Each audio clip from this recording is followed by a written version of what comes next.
بسم اللہ الرحمن الرحیم۔ شروع کرتا ہوں اللہ تعالیٰ کے نام سے جو بڑا مہربان نہایت رحم والا ہے۔ In the name of Allah, the most beneficent and the most merciful۔ قُلْ أَعُوذُ بِرَبِّ الْفَلَقِ۔ آپ کہہ دیجئے کہ میں صبح کے رب کی پناہ میں آتا ہوں۔ Say, I seek refuge in the Lord of daybreak۔ من شر ما خلق۔ ہر اس چیز کے شر سے جو اس نے پیدا کی ہے۔ From the evil of that which he created۔ وَمِن شَرِّ غَاسِقٍ إِذَا وَقَبَ۔ اور اندھیری رات کی تاریکی کے شر سے جب اس کا اندھیرا پھیل جائے۔ And from the evil of darkness when it settles۔ وَمِن شَرِّ النَّفَّاثَاتِ فِي الْعُقَدِ۔ اور گرہ لگا کر ان میں پھونکنے والیوں کے شر سے بھی۔ And from the evil of the blowers in knots۔ وَمِن شَرِّ حَاسِدٍ إِذَا حَسَدَ۔ اور حسد کرنے والے کی برائی سے بھی جب وہ حسد کرے۔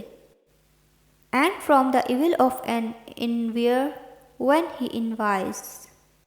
صدق اللہ العظیم۔ تفسیر۔ پناہ مانگنے میں اللہ تعالیٰ کا اس وصف صبح کے رب کے ساتھ ذکر اس لیے ہے کہ اللہ تعالیٰ صبح پیدا کر کے رات کی تاریکی دور فرماتا ہے، تو وہ اس پر بھی قادر ہے کہ پناہ چاہنے والے سے وہ حالات دور فرما دے جن سے اسے خوف ہو۔ نیز جس طرح تاریک رات میں آدمی صبح طلوع ہونے کا انتظار کرتا ہے، اسی طرح خوف زدہ آدمی امن اور راحت کا منتظر رہتا ہے۔ اس کے علاوہ صبح مجبور و لاچار لوگوں کی دعاؤں کا اور ان کے قبول ہونے کا وقت ہے، تو اس آیت سے مراد یہ ہوئی کہ جس وقت کرب اور غم والوں کو آسانیاں دی جاتی ہیں اور دعائیں قبول کی جاتی ہیں، میں اس وقت کو پیدا کرنے والے کی پناہ چاہتا ہوں۔ ایک قول یہ بھی ہے کہ فلق جہنم میں ایک وادی ہے۔ اس آیت میں ہر مخلوق کے شر سے پناہ مانگی گئی ہے، خواہ جاندار ہو یا بے جان، مکلف ہو یا غیر مکلف، اور بعض مفسرین نے فرمایا ہے کہ یہاں مخلوق سے مراد خاص ابلیس ہے جس سے بدتر مخلوق میں کوئی نہیں۔ ام المومنین حضرت عائشہ رضی اللہ تعالی عنہا سے مروی ہے کہ رسول کریم صلی اللہ علیہ وآلہ وسلم نے چاند کی طرف نظر کر کے ان سے فرمایا، اے عائشہ رضی اللہ تعالیٰ عنہا، اس کے شر سے اللہ تعالیٰ کی پناہ، یہ جب ڈوب جائے تو اندھیرا ہو جاتا ہے۔ سے مراد مہینے کی آخری راتیں ہیں۔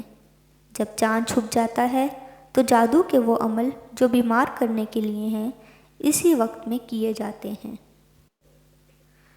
اور حضرت عبید بن رفاع رضی اللہ تعالیٰ عنہ سے روایت ہے کہ حضرت اسماء بنت امیس رضی اللہ تعالیٰ عنہ نے رسول کریم صلی اللہ علیہ وآلہ وسلم سے عرض کی، یا رسول اللہ صلی اللہ علیہ وآلہ وسلم، حضرت جعفر رضی اللہ تعالیٰ عنہ کے بیٹوں کو بہت جلد نظر لگ جاتی ہے، کیا میں کچھ پڑھ کر ان پہ دم کر دیا کروں؟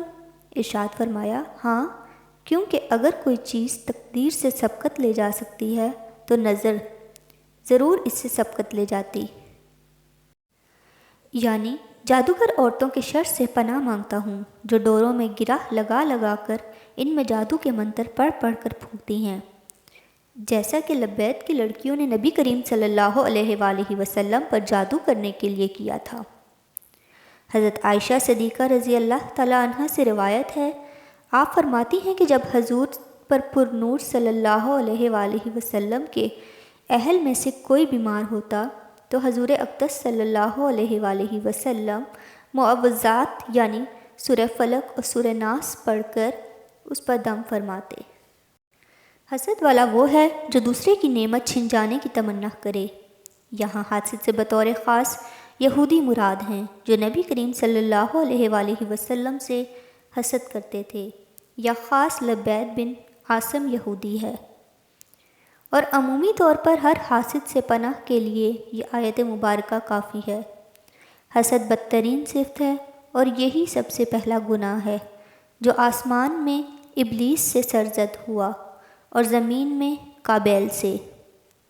حسد کے مقابلے میں رشک ہوتا ہے، اور وہ یہ ہے جس میں اپنے لیے بھی اسی نعمت کی تمنا ہوتی ہے جو دوسرے کے پاس ہے، لیکن دوسرے سے چھن جانے کی تمنا اس میں نہیں ہوتی۔ اس صورت مبارکہ سے معلوم ہوا کہ جادو اور حسد بدترین جرائم ہیں کہ عام شروں کے بعد ان کا ذکر خصوصیت سے فرمایا گیا۔ فضائل: حضرت عقبہ بن عامر رضی اللہ تعالیٰ عنہ کہتے ہیں کہ ہم رسول اللہ صلی اللہ علیہ وآلہ وسلم کے ساتھ سفر کر رہے تھے کہ حجفہ اور ابوا کے درمیان ہم کو تیز ہوا اور تاریکی نے گھیر لیا۔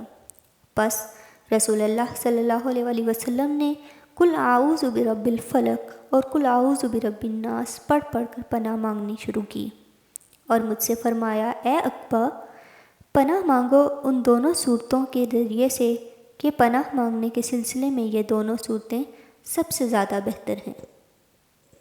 حضرت عقبہ رضی اللہ تعالیٰ عنہ فرماتے ہیں کہ میں نے عرض کی، یا رسول اللہ صلی اللہ علیہ وآلہ وسلم، کیا میں پناہ حاصل کرنے کے لیے سورہ ہود اور سورہ یوسف پڑھا کروں؟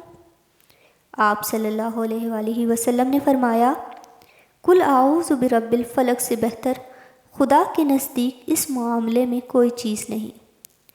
حضرت عائشہ رضی اللہ تعالیٰ عنہ فرماتی ہیں کہ نبی کریم صلی اللہ علیہ وآلہ وسلم جب رات کو سونے کے لیے اپنے بستر پر جاتے تو دونوں ہاتھوں کو ملاتے اور ان پر قل هو اللہ احد، قل اعوذ برب الفلق اور قل اعوذ برب الناس پڑھ کر پھونکتے، اور پھر دونوں ہاتھوں کو جسم پر جہاں جہاں تک ہاتھ پہنچتا پھیرتے، سر اور چہرے سے ہاتھوں کو پھیرنا شروع فرماتے، اور پھر بدن کے اگلے حصے پر پھیرتے ہوئے سارے جسم پر پھیرتے، اور 3 مرتبہ ایسا کرتے۔